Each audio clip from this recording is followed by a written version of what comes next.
എല്ലാവർക്കും സലു കിച്ചണിലേക്ക് സ്വാഗതം. ഇപ്പം റംസാന് മുന്നോടിയായിട്ട് വീടെല്ലാം ഒന്ന് നല്ല വൃത്തി ഒന്ന് ക്ലീൻ ചെയ്യാനായിട്ട് പോവാണ്.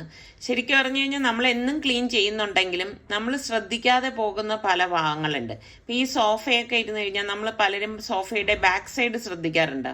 അത് നമ്മൾ ഇടയ്ക്കൊക്കെ നമ്മൾ ഇതിൻ്റെ ബാക്ക് സൈഡും നോക്കണം. അവിടെയൊക്കെ വല പിടിച്ചിരിക്കും. ഇപ്പം നമ്മുടെ നാട്ടിലൊക്കെ ഈ ചെറിയ ചിലന്തിയൊക്കെ ഉള്ളത് കൊണ്ട് തന്നെ പെട്ടെന്ന് വല പിടിക്കും. പിന്നെ ഇതുപോലെ ഫാനൊക്കെ നമ്മൾ നിന്നിട്ടൊന്ന് മുകളിലേക്ക് നോക്കുമ്പോഴാണ് നമ്മളുടെയൊക്കെ ഫാനിൽ പൊടി പിടിച്ചിരിക്കുന്നത് കാണുന്നത്. എനിക്കാണെങ്കിൽ ഇങ്ങനെ പൊടി കാണുമ്പോൾ ഭയങ്കര ഒരു അലർജി പോലെയാണ്, പ്രത്യേകിച്ച് ഫാനിൻ്റെത്. പിന്നെ ഇതുപോലെയുള്ള സ്ഥലങ്ങളിലൊക്കെ നമ്മൾ ശ്രദ്ധിക്കത്തില്ല, പക്ഷെ അതിൻ്റെ ഇടയിലൊക്കെ പൊടി ഉണ്ടാവും. അപ്പം എപ്പോഴും അല്ലെങ്കിലും ആഴ്ചയിൽ ഒരിക്കലെങ്കിലും ഇങ്ങനെയുള്ള ഭാഗങ്ങളൊക്കെ നമ്മളൊന്ന് ക്ലീൻ ചെയ്യുകയാണെങ്കിൽ ഇതാണ്ട് ഈ ഭാഗത്തൊക്കെ കുഞ്ഞു കുഞ്ഞു ചിലന്തികൾ വന്നിട്ട് വല കെട്ടും. അപ്പം ഒരാഴ്ചയിൽ ഒരിക്കലെങ്കിലും നമ്മളിങ്ങനെ എല്ലായിടവും ഇതുപോലെ ഒന്ന് ക്ലീൻ ചെയ്യുകയാണെങ്കിൽ പിന്നെ ഈ പറഞ്ഞ മാതിരി നമുക്ക് വലിയൊരു ക്ലീനിങ്ങിൻ്റെ ഒന്നും ഒരു ബുദ്ധിമുട്ട് വരുന്നില്ല. കാരണം നമ്മൾ എപ്പോഴും ക്ലീൻ ചെയ്യുന്നത് കൊണ്ട് തന്നെ ചെറിയ ചെറിയ പൊടികളും അങ്ങനെ അഴുക്കുകൾ ഈ അതായത് ഫാനിലൊക്കെ അതായത് ഇതുപോലെ ലീഫിലൊക്കെ ചെറുതായിട്ടൊക്കെ പൊടി പിടിക്കത്തേ ഉള്ളൂ. പക്ഷെ ഇതുപോലെയുള്ള അലമാരയുടെ മുകൾ ഭാഗത്തൊക്കെ നമ്മൾ മസ്റ്റായിട്ട് നമ്മൾ ആഴ്ചയിൽ ഒരിക്കലെങ്കിലും ഒന്ന് ക്ലീൻ ചെയ്യണം. അല്ലെങ്കിൽ എന്താണെന്ന് വെച്ചാൽ നമ്മൾ ഈ തുമ്മലും ഒക്കെ വരുമ്പോൾ നമ്മൾ അലർജി ആണെന്ന് കരുതും. പക്ഷെ ഇതുപോലെയുള്ള ഭാഗങ്ങളിൽ പൊടി ഇരുന്നിട്ടാണ് നമുക്ക് അലർജി ഉണ്ടാവണത്. അപ്പം ഇതെല്ലാം കഴിഞ്ഞ ശേഷം മാത്രമേ പിന്നെ ഞാൻ ബെഡ്ഷീറ്റൊക്കെ ഒന്ന് ചേഞ്ച് ചെയ്യാറുള്ളൂ. കാരണം ഫാനൊക്കെ തുടയ്ക്കുമ്പോഴേക്ക് പൊടിയൊക്കെ താഴെ വീഴുമല്ലോ. അപ്പോൾ അതെല്ലാം ഒന്ന് എല്ലാം നല്ല ക്ലീൻ ചെയ്ത് ബെഡ്ഷീറ്റും എല്ലാം ഒന്ന് മാറ്റിയെടുക്കുമ്പോൾ തന്നെ നല്ല ഫ്രഷ്നെസ് ആണ്. പിന്നെ മുസല്ല ആണെങ്കിലും ഞാൻ ആഴ്ചയിൽ ഒരിക്കൽ മുസല്ലകളെല്ലാം എടുത്തിട്ട് കഴുകാറുണ്ട്. പിന്നെ ഈ ഒരു നോമ്പും കൂടി വരെയല്ലേ, അതിന് മുന്നേ ഇതെല്ലാം ഒന്ന് ക്ലീൻ ചെയ്ത് വീണ്ടും ഒന്ന് വാഷ് ചെയ്തൊക്കെ വെക്കാണ്. അപ്പം എന്താ നമ്മളുടെ ഈ കുഷൻ കവർ ഇതൊക്കെ നിങ്ങൾ കാണുന്നതാണ്, ഇടയ്ക്കിടയ്ക്ക് ഞാൻ ചേഞ്ച് ചെയ്യുന്നതാണ്. അപ്പം എന്നാൽ റംസാൻ വരുന്നതിന് മുന്നേ ഇതൊക്കെ ചെയ്യുമ്പം ശരിക്കും ഭയങ്കര ഒരു സന്തോഷമാണ് കേട്ടോ. അപ്പം എല്ലാം നമ്മൾ ഇതുപോലെ ഒതുക്കി ക്ലീൻ ചെയ്തൊക്കെ വയ്ക്കുമ്പോൾ തന്നെ നമുക്ക് ഭയങ്കര ഒരു മനസ്സിന് സുഖം കിട്ടും. അപ്പം എനിക്കാണെങ്കിൽ ഇങ്ങനെ ഈ വീട്ടിലാരെങ്കിലും ഫ്രണ്ട് റൂമിലൊക്കെ കയറി വന്നിരിക്കുമ്പോൾ നല്ല മണം ഉണ്ടാവണത് എനിക്ക് ഭയങ്കര ഇഷ്ടമാണ് കേട്ടോ. അപ്പം ഞാൻ ഇങ്ങനെയുള്ള കാര്യങ്ങളൊക്കെ ഇവിടെ ചെയ്തു വെക്കാറുണ്ട്.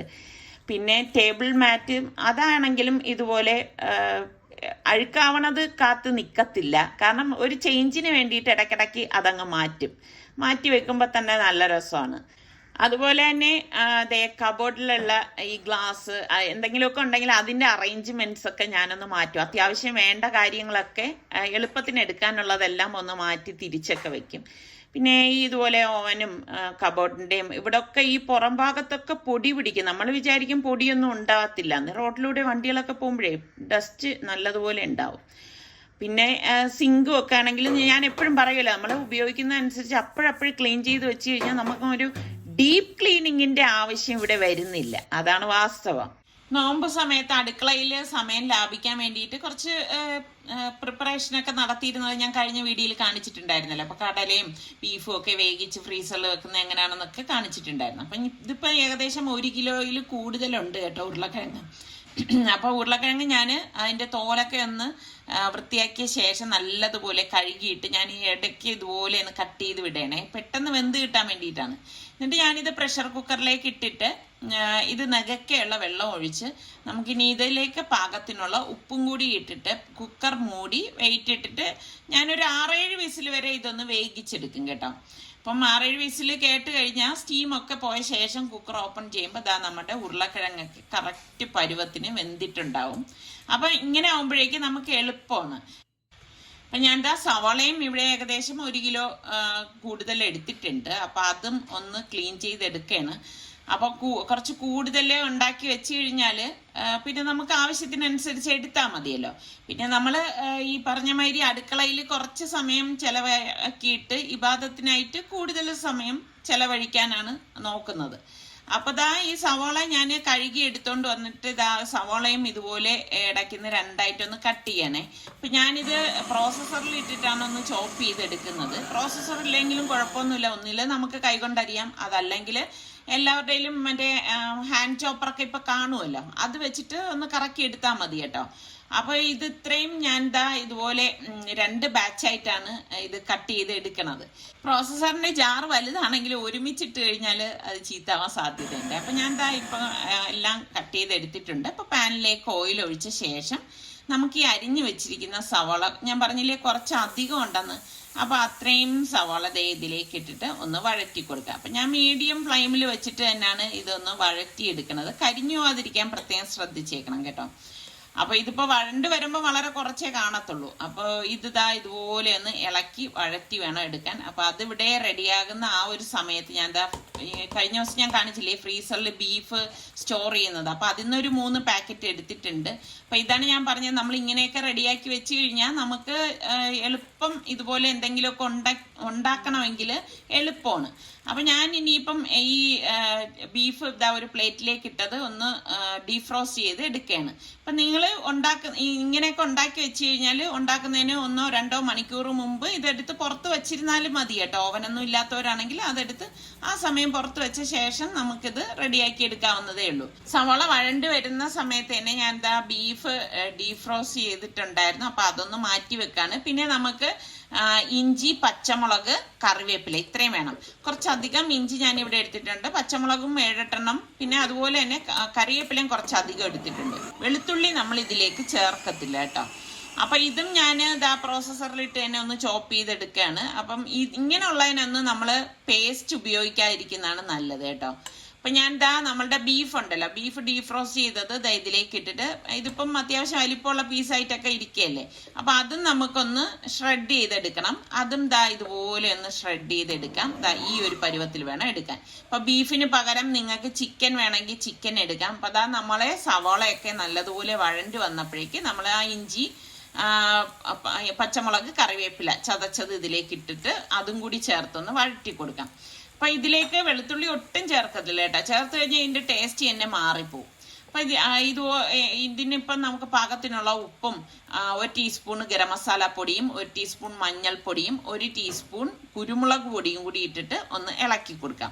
നമ്മൾ മുളക് പൊടിയൊന്നും ചേർക്കത്തില്ല കേട്ടോ, കാരണം ഓൾറെഡി നമ്മൾ ബീഫിൽ മുളക് പൊടിയൊക്കെ ചേർത്ത് വേവിച്ച് വെച്ചിരിക്കുന്നതാണ്. ഇപ്പം ചിക്കനാണ് നിങ്ങൾ ഇതുപോലെ ചെയ്യണമെങ്കിൽ ചിക്കൻ മുളക് പൊടി ചേർത്ത് വേവിക്കേണ്ട കേട്ടോ, കുരുമുളക് ചേർത്ത് മാത്രം വേവിച്ചാൽ മതി. എന്നിട്ട് ഷ്രെഡ് ചെയ്ത ബീഫ് ഇതിലേക്ക് ഇട്ട് കൊടുക്കുകയാണ്.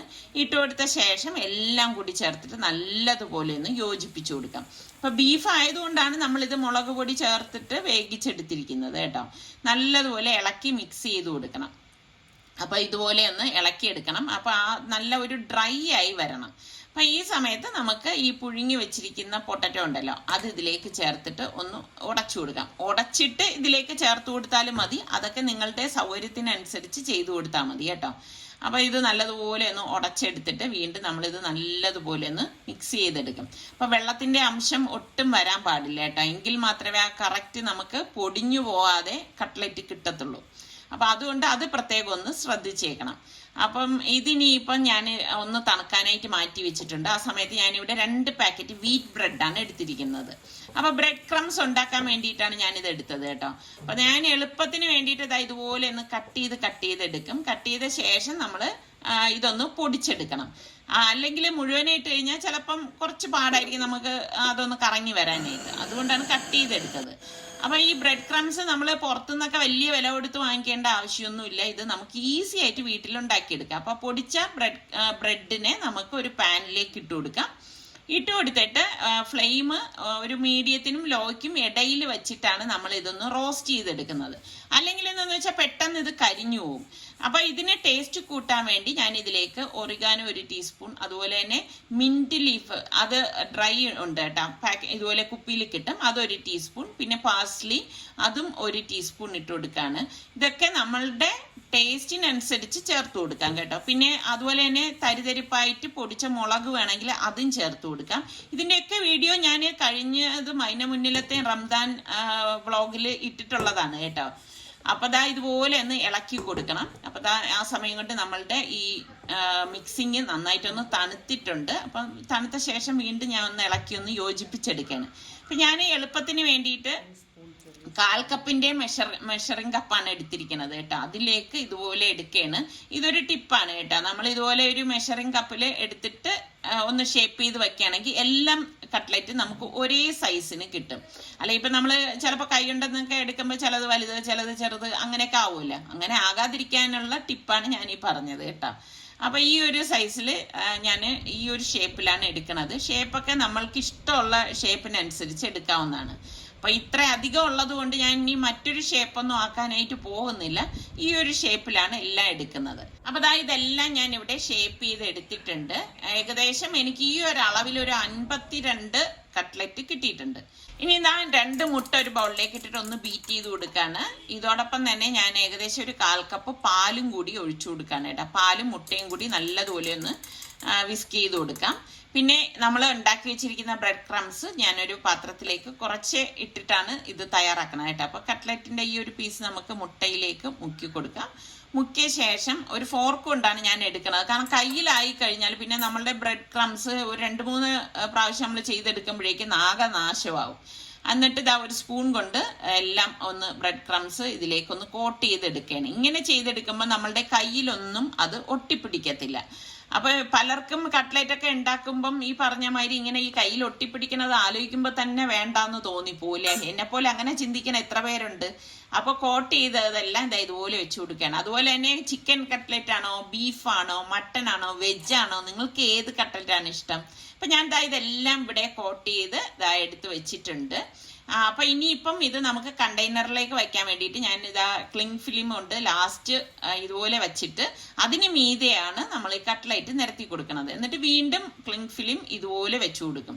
എന്ന് വെച്ചാൽ നമ്മൾ പിന്നെ എടുക്കുമ്പം തമ്മിൽ ഒട്ടാതിരിക്കാനും എളുപ്പം നമുക്ക് അതിൽ നിന്ന് പുറത്തെടുക്കാനും സാധിക്കും ഇങ്ങനെ ചെയ്യുമ്പോഴേക്ക്. അപ്പൊ ഇത് നല്ല ഒരു ഐഡിയ ആണ് കേട്ടോ. നിങ്ങൾ ഈ ഒരു രീതിയിൽ ട്രൈ ചെയ്ത് നോക്കുക. വെറുതെ നമ്മളിങ്ങനെ വെക്കുന്നതിൽ നിന്നും ഇതുപോലെ കവർ ചെയ്ത് വെക്കുമ്പോൾ നമുക്ക് വേഗം അതെടുക്കാൻ പറ്റും. അപ്പം നമ്മളിത് ഫ്രൈ ചെയ്യുന്നതിന് 1 മണിക്കൂർ മുൻപ് അല്ലെങ്കിൽ അരമണിക്കൂർ മുമ്പ് ഇതെടുത്ത് പുറത്ത് വെച്ചാൽ മതി നമുക്ക് ആവശ്യമുള്ളത്. അപ്പം ഇതുപോലെ കണ്ടെയ്നറിൽ വെച്ചിട്ട് നമുക്ക് ഫ്രീസറിൽ സൂക്ഷിക്കാവുന്നതാണ്. അപ്പം ഇപ്പോഴേ ചായക്ക് വേണ്ടിയിട്ട് ഞാൻ കുറച്ച് അതിൽ നിന്ന് എടുത്തിട്ടൊന്ന് ഫ്രൈ ചെയ്യാൻ പോവാണ് കേട്ടോ. ബാക്കി എടുത്ത് ഫ്രീസറിൽ വെച്ചിരിക്കുകയാണ്. അപ്പോൾ ഇത്രയും പീസാണ് ഞാനൊന്ന് ഫ്രൈ ചെയ്തെടുക്കുന്നത്. അപ്പോൾ ഒരു സൈഡ് റെഡി ആകുമ്പോഴേക്ക് മറിച്ചിട്ട് കൊടുക്കാം. അപ്പോൾ നമ്മളിത് മീഡിയത്തിനും ലോയ്ക്കും ഫ്ലെയിമിൽ വെച്ചിട്ടാണ് റെഡിയാക്കി എടുക്കുന്നത്. വല്ലാതെ ഫ്ലെയിം കുറഞ്ഞു പോയി കഴിഞ്ഞാൽ എണ്ണ കുടിക്കും. അപ്പോൾ ഇത് എണ്ണ കുടിക്കുക ഒന്നും ചെയ്യത്തില്ല. കണ്ടോ കറക്റ്റ് പരുവാണ്. നല്ല ടേസ്റ്റ് ആയിട്ടുള്ള കട്ട്ലറ്റ് തന്നെയാണ്. അപ്പം നിങ്ങൾ ഈ രീതിയിൽ ട്രൈ ചെയ്യാത്തവരുണ്ടെങ്കിൽ നിങ്ങളൊന്ന് ട്രൈ ചെയ്ത് നോക്കും. ഒട്ടുമുക്കാൽ ആൾക്കാർക്കും ഇതൊക്കെ ഉണ്ടാക്കാൻ അറിയാമായിരിക്കും. അറിഞ്ഞുകൂടാത്തവരും ഉണ്ടല്ല. പിന്നെ നോമ്പ് തുറക്കുന്ന സമയത്തൊക്കെ കുട്ടികൾക്കൊക്കെ ഉണ്ടാക്കി കൊടുക്കാൻ പറ്റിയൊരു ഐറ്റമാണ് ഞാൻ കാണിക്കുന്നത് കേട്ടോ. അപ്പൊ നമുക്ക് ആവശ്യമുള്ള മുട്ട ഒന്ന് പുഴുങ്ങാൻ വെക്കണം. ഞാനിവിടെ എഗ് ബോയിലറിലാണ് വയ്ക്കുന്നത്. അപ്പൊ ഇത് പലരും എൻ്റെ അടുത്ത് ചോദിച്ച് യൂസ്ഫുൾ ആണോ എന്നുള്ളത്. എനിക്ക് വളരെ യൂസ്ഫുൾ ആണ് കേട്ടോ ഈ സംഭവം. പക്ഷെ നമുക്ക് ഇതിലിപ്പോൾ 6 എണ്ണേ വയ്ക്കാൻ പറ്റത്തുള്ളൂ ഒരു സമയത്ത്. എന്നാലും വേഗം ആവും കേട്ടോ. അതുകൊണ്ട് നമുക്ക് സമയം വളരെ ലാഭമാണ്. അപ്പം ഞാനിത് റെക്കമെൻഡ് ചെയ്യുമോയെന്ന് ചോദിച്ചാൽ റെക്കമെൻഡ് ചെയ്യും കേട്ടോ. നല്ലൊരു സംഭവമാണിത്. അപ്പോൾ അത് ബോയിൽ ചെയ്ത മുട്ട ഞാൻ തോലൊക്കെ കളഞ്ഞ ശേഷം നമുക്ക് കത്തി കൊണ്ട് ഇതുപോലെ ഒന്ന് വരഞ്ഞു കൊടുക്കണം. നമുക്ക് എത്രയാണോ വേണ്ടത് അതിനനുസരിച്ച് ഒന്ന് വരഞ്ഞു കൊടുത്താൽ ഒരു 3-4 വര ഇതുപോലെ ഒന്ന് താഴ്ത്തി വരഞ്ഞു കൊടുക്കുക. മസാല ഉള്ളിലേക്ക് കടക്കാൻ വേണ്ടിയിട്ടാണ് നമ്മൾ ഇതുപോലെ ഒന്ന് വരഞ്ഞു കൊടുക്കുന്നത് കേട്ടോ. പിന്നെ നമുക്ക് 1 ടീസ്പൂൺ മഞ്ഞൾപ്പൊടി, 3/4 ടീസ്പൂണ് ഗരം മസാലപ്പൊടി, 1 ടീസ്പൂൺ കുരുമുളക് പൊടി, 2 ടീസ്പൂൺ കാശ്മീരി ചില്ലി പൗഡർ, പാകത്തിനുള്ള ഉപ്പ്, പിന്നെ കുറച്ചധികം കറിവേപ്പില എടുക്കും. കുറച്ചധികം തന്നെ വേണം കേട്ടോ. കറിവേപ്പിലയും കൂടി ഇട്ടിട്ട്, കറിവേപ്പില ചെറുതായിട്ട് ഇതുപോലെ ഒന്ന് അരിഞ്ഞിട്ടാണ് ഞാൻ ഇട്ടത്. എന്നിട്ട് നമുക്ക് വെള്ളം ഒഴിച്ച് ഈ അരപ്പൊന്ന് മിക്സ് ചെയ്ത് കൊടുക്കാം. ഇതുപോലെ ഒന്ന് മിക്സ് ചെയ്ത് കൊടുക്കണം. മിക്സ് ചെയ്ത് കൊടുത്ത ശേഷം നമ്മൾ ഈ വരഞ്ഞു വെച്ചിരിക്കുന്ന മുട്ട ഉണ്ടല്ലോ, അപ്പൊ ആ മുട്ട ഇതിലേക്ക് ഇട്ടിട്ട് എല്ലാം കൂട്ടിയിട്ട് നല്ലതുപോലെ ഒന്ന് യോജിപ്പിച്ചു കൊടുക്കണം. അപ്പം ഇത് എപ്പോഴും നമ്മൾ ഇതുപോലെ മസാലയൊക്കെ പിടിപ്പിച്ച ശേഷം കുറച്ച് നേരം ഒരു 5-10 മിനിറ്റ് വച്ചിരുന്നിട്ട് ഫ്രൈ ചെയ്യുന്നതാണ് ടേസ്റ്റ് കേട്ടോ. അപ്പൊ ആ മസാലയൊക്കെ നല്ലതുപോലെ പിടിച്ചെടുക്കും. പിന്നെ ഉള്ളതെന്ന് വെച്ചാൽ നമ്മൾ വെളിച്ചെണ്ണയിൽ തന്നെ ഇത് റെഡിയാക്കുന്നതാണ് ടേസ്റ്റ് കൂടുതൽ. അപ്പൊ വെളിച്ചെണ്ണ ഒരുപാടൊന്നും ഒഴിക്കേണ്ട, കുറച്ചൊഴിച്ചാൽ മതി. ഷാലോ ഫ്രൈ ചെയ്താണ് എടുക്കുന്നത്. അതിനുശേഷം നമ്മൾ ഈ മുട്ട ഇതിലേക്ക് ഇട്ടിട്ട് തിരിച്ചും മറിച്ചും ഇട്ടിട്ട് നല്ലതുപോലെ ഒന്ന് റോസ്റ്റ് ചെയ്തെടുക്കും. അപ്പം ഇതും റോസ്റ്റ് ചെയ്ത് കുട്ടികൾക്കൊക്കെ കൊടുത്താൽ വളരെ ഇഷ്ടമാവും. അപ്പം നിങ്ങൾ ഈ രീതിയിൽ ട്രൈ ചെയ്തിട്ടില്ലെങ്കിൽ ഒന്ന് ട്രൈ ചെയ്ത് നോക്കിയിട്ട് നിങ്ങളൊന്ന് ഫീഡ്ബാക്ക് തരണം കേട്ടോ. അപ്പം ഇതൊക്കെ തന്നെയാണ് റംദാന് തൊട്ട് മുൻപുള്ള എൻ്റെ കൊച്ചു പ്രിപ്പറേഷൻസ് എന്ന് പറയുന്നത്. അപ്പം എല്ലാവർക്കും ഞാൻ ഒരിക്കൽ കൂടി റംദാൻ കരീം. അപ്പോൾ നമ്മളുടെ ചാനൽ കണ്ടുകൊണ്ടിരിക്കുന്നവർ സബ്സ്ക്രൈബ് ചെയ്യാതെ കാണുന്ന ആരെങ്കിലും ഒക്കെ ഉണ്ടെങ്കിൽ ഇഷ്ടപ്പെടുകയാണെങ്കിൽ ഒന്ന് സബ്സ്ക്രൈബ് ചെയ്യണേ. അപ്പോൾ അടുത്ത നല്ല റെസിപ്പിയോ ബ്ലോഗോ ആയിട്ടൊക്കെ നമുക്ക് കാണാം. അതുവരയ്ക്കും എല്ലാവർക്കും ബൈ.